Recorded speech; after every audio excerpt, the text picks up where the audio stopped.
This is a patient. She came for a regular endoscopy.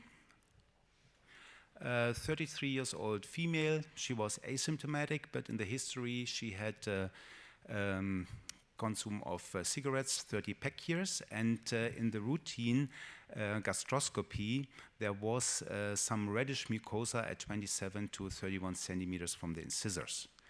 And please show now the video here of this patient. So you see here on the left side a little bit reddish mucosa, and nowadays we can use NBI in such a situation. So we see that the area appears a little bit darker. And for sure, because now we have all the features available, we try out now to have a look at the capillary structures. First, in such a situation, we usually use CAP because we can see better. And now we see the so-called IPCLs, the intracapillary papillary loops, here on the proximal margin of the lesion. And when we go into the middle part of the lesion, we see also capillary loops which look quite a little bit different, maybe a little bit more intensive and larger. And then we go to the distal part of the lesion. There we have also here such a slight protrusion. Also the IPCL look a little bit irregular. And now the distal margin. Here we see very nicely on the right side squamous cell epithelium, and on the left side this reddish mucosa, and there seem to be also some changes. Yeah, now it's the question, what shall we do with this information? How shall we describe? And I will give over now to Professor Inoue, who will help us a little bit to describe and to classify this lesion in order to find the right therapeutic strategy for the patient. Please, Haru. Yes, so thank you very much, Stefan. A beautiful demonstration. In this case, we suspect the squamous cell carcinoma because I think well demarcated from the background, and then lesion itself erosive and slightly depressed. So in a macroscopic view, we can suspect the squamous cell carcinoma. So next, please. So how about infiltration depths? So first is intramucosal cancer. Second, submucosal cancer. First step is the identification of the region. And then after that, after detecting, after pick up some interested area, so after that, tissue characterization is the next step. At the time, so most important is the so how we evaluate the region. So if we evaluate the region mucosal carcinoma, so we can perform endoscopic resection. If we suspect submucosal invasive carcinoma, of course, so potential risk of the lymph node metastasis, so we have to send the patient to a surgery or some other treatment. Next, please. So once again, so I think we review the same lesion. So in a regular endoscopic view, so we can identify erosion, erosive change of the mucosal surface. In a NBI, we can identify brownish area, but generally flat lesion, and then depression, very slightly depression. And we cannot find any large nodule in the region. So we can suspect this may be intramucosal lesion. And then magnifying endoscopy demonstrate some vascular proliferation. We can identify some dot black dots. That is corresponding to our abnormal vessels.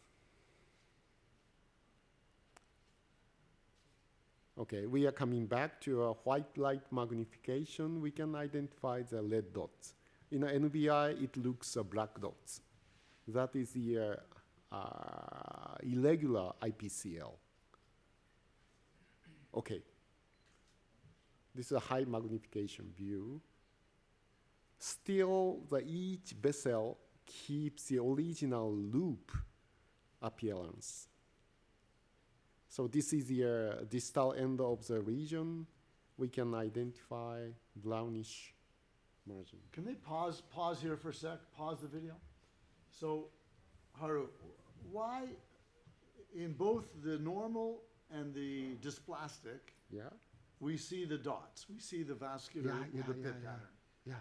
But what is giving that light gray surface, the smooth surface on the right? What cell is doing that? And we don't see it in the abnormal. Why is that grayish surface? What is that? Yeah. So like this.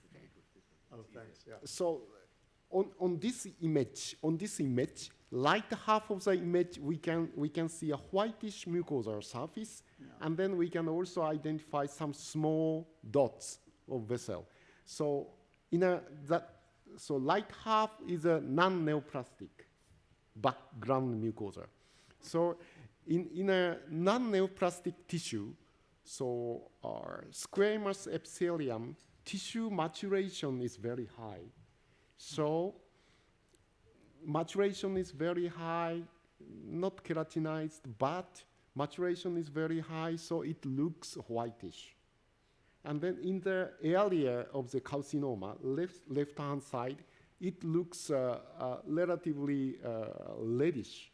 So the reason why cancer tissue is an immature tissue. So it looks reddish compared to the background non-neoplastic tissue. And also we can identify IPCL, that IPCL is a dot of vessels that looks enlarged and irregular. Right. So I can talk late after this. Right. So please, please to the next slide. Okay, so this is the reason why. So we make diagnosis. This must be an intramucosal cancer. Only a slight depression, not a deep. And then a generally flat lesion, so no marked depression, and then so any nodule is a small granular change, not a big nodule. So next, please. Okay, next, please. So I would like talk a little bit about the microvasculature of the squamous epithelium, IPCL, intrapapillary capillary loop. So next, please. So we reported endoscopic view of the IPCL almost 20 years ago. Next, please. So this is the endoscopic findings of a superficial vasculature of the squamous epithelium. So branching vessel, and that is located on a horizontal plane just above the muscularis mucosa, and then so IPCL coming up vertically. So next, please. So this is the original paper, so 1996, using magnifying endoscopy. At that time, so we don't have NBI, but magnifying endoscopy, we can see a loop-like vessel. This loop-like vessel is corresponding to the intraepithelial capillary vessel. Next, please. So this is a schematic drawing of the superficial vasculature of the squamous epithelium. Next, please. So histologically, so like this is a staining of the CD34. So you can see IPCL is located in a intra epithelial space. Okay, next please. So important point is this IPCL will change when it becomes carcinoma in situ. Dilated and the curved and the caliber change, and then lots of variation in its shape. So next please. So this is one of the typical image of the squamous. This part is a high-grade dysplasia, I think so. Anyway, so we can identify the area formation, we can identify it. Front formation, we can identify it. And then, so proximal side is the non-neoplastic tissue. In there, we can identify IPCL, but not dilated. In a brownish area, we can identify the brownish dot. That is the abnormal dots. So next, please. Next, please. So this is a very important hypothesis. So we have the hypothesis that vessel in the cancer tissue must be irregular. That is the hypothesis. So next, please. So this is original classification, but too complicated. It's very difficult to remember, maybe. So next, please. So we categorize simply these vascular changes. So one is a normal and non-neoplastic, and then intramucosal, and then submucosal. Next, please.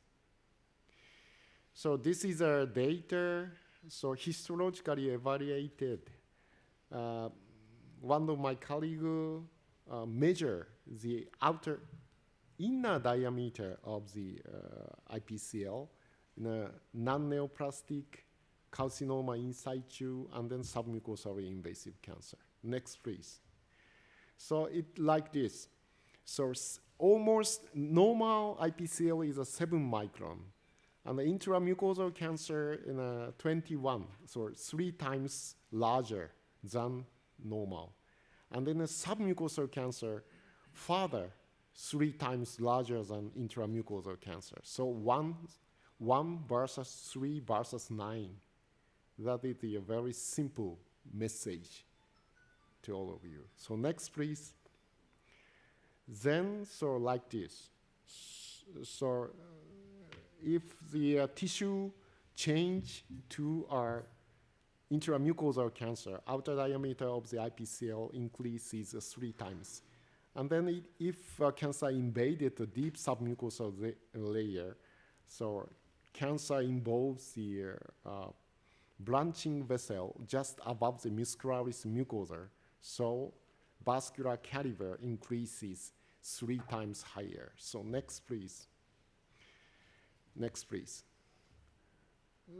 So this is, I hopefully, simplified classification. Non-neoplastic, border, and then cancer. 3A is a mucosal, 3B is a submucosal. I hope this is a simple classification. We appreciate it. So what we can take home is the thicker, the more malignant. I think this is something we can keep in mind. Vascular diameter of the vessel increases a lot, so that means a deeper invasion. Okay, we have seen that many of the audience have already said this seems to be intramucosal cancer, and it's a start-up case for the beginning, but I think we should ask now our pathologist what he has found in the resected specimen of this patient. In this picture, you see at the edges normal mucosa, and if you go to the center, then the mucosa is a little bit stronger colorated, and if we look on this place, you see here the picture of severe dysplasia in this epithelium. The cells are very atypic from the base of the epithelium to the surface. You see also these vessels, there are too many vessels and the vessels are dilated. There is a second point in this case. This plastic epithelium goes down along the duct structures from the mucosal glands. You see here this plastic epithelium very deep in the mucosa, and on the next slide you see even this plastic epithelium in the submucosa, but it's not invasive. It's only in situ. The basal membrane is not ruptured. So it doesn't matter. It only matters if you don't resect all this. Then it could be the source of a recidue. This is an example for the submucosal gland, and this is also important for the resection strategy. You see here at this picture, when the endoscopic resection has started, this small gland is a submucosal gland, what we have just seen in the pathological specimen. And for the endoscopist, it's very important that he should really also remove this submucosal gland, because if he don't, then patient may get recurrent cancer in this area.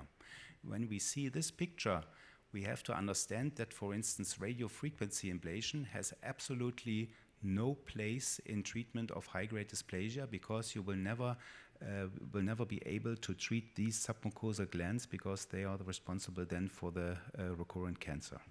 Yeah, that's right. So when we perform the ESD for this region, so we can identify this looks like a rice seed. So we have to dissect this one. This esophageal proper gland is located in a submucosal layer, right? So we have to remove carefully. So if we don't take out this region, so cancer may recur. I have a last slide. You see again, this is this plastic epithelium. We classified the process as carcinoma in situ. It's a mucosal process, and you see again these dilated vascular structures in this area. Just for clarity, any involvement of the glands which are in the submucosa is still considered a mucosal process. If there is no rupture from the basal membrane, yes.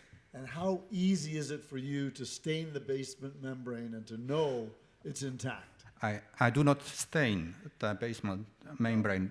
I only see the form of these glands. And if I see a form that is flat, then it's not invasive. Right. I mean, is there error in interpreting this? Is it difficult, do you think, as to rupture through the gland, or it's pretty clear to you most times? Normally it's clear. It's very seldom that we have invasion only from the glands. Yeah. Can I ask a question, or do you have time? No, yeah, ask. So when I look at some of the literature on the lymph node involvement of the various cancer levels, in squamous cell cancer, if it's in M3, the lymph node involvement seems to go quite a bit higher than with adenocarcinoma in M3. This is in some of the Japanese literature, but from what you say, you are still happy to do endoscopic resection for M3. Is this correct? Yeah, so of course, like this. So M3 lesion is a cancer already reached to the muscularis mucosa, we call M3. So in those regions, squamous cell carcinoma, 10% potential risk of a lymph node metastasis. So at that time, so we evaluate histologically that. So if there is, so we have to check so beforehand. Yes. So M3 region has a 10% risk of lymph node metastasis. So we have to get the some image study, for example, CT or PET scan, and then we have to confirm the lymph node swelling negative. And then after that, so we can perform the ESD. And then using resected specimen, histological assessment is the most important. If there is some lymphovascular involvement of the cancer cell, so potential risk becomes much higher. So we have to confirm the resected specimen using immunochemistry. The question I have is, with your different classifications, I mean, have you been able to establish positive and negative predictive values or sensitivities, specificity? How reliable is it, let's say, in terms of the 1, 2, and 3, in your experience? It's like first case is also same. So in a macroscopic view, without magnifying endoscopy, we can imagine. So it may be a mucosal or submucosal, but so using magnifying endoscopy, so based on vascular change, so we can confirm much more, because so hypothesis is a very important. So if vascular change exists in the cancer tissue, so area of the change means so cancer actually involves that depth. Yeah. So suspected depth. So I think we think magnifying endoscopic evaluation is a more additional information to macroscopic view. And then we also reported the statistic results. right. So please refine. But I guess the question I would have is, if you were looking at this lesion, it looks flat, it looks resectable, the one that we saw. But if you saw your type 3, would you say are you confident enough to say, I'm not going to resect this because of what I see on the IPCL, when everything else looks quite good? Yeah. For example, if there is a discrepancy of the magnifying endoscopic findings and the macroscopic findings, even though, so delicate lesion in particularly in the esophagus, we will perform the ESD and then proceed to our pathological evaluation. Right. So because in the stomach, sometimes we are very strict in our image diagnosis, but in the esophagus, of course, the surgery is a very big surgery, Yeah. So it's better to evaluate histologically. Dimitri? I have a question. You hear me? This lesion was M1, M2, M3, or SM? Which is the M3? M1. Normally, carcinoma in situ is M1, but here the papillae of the epithelium were very large, so you could classify it M2, but not more. Yeah. Haruhiro, thank you very much for explaining what we see, and especially to explain us the IPCL classification.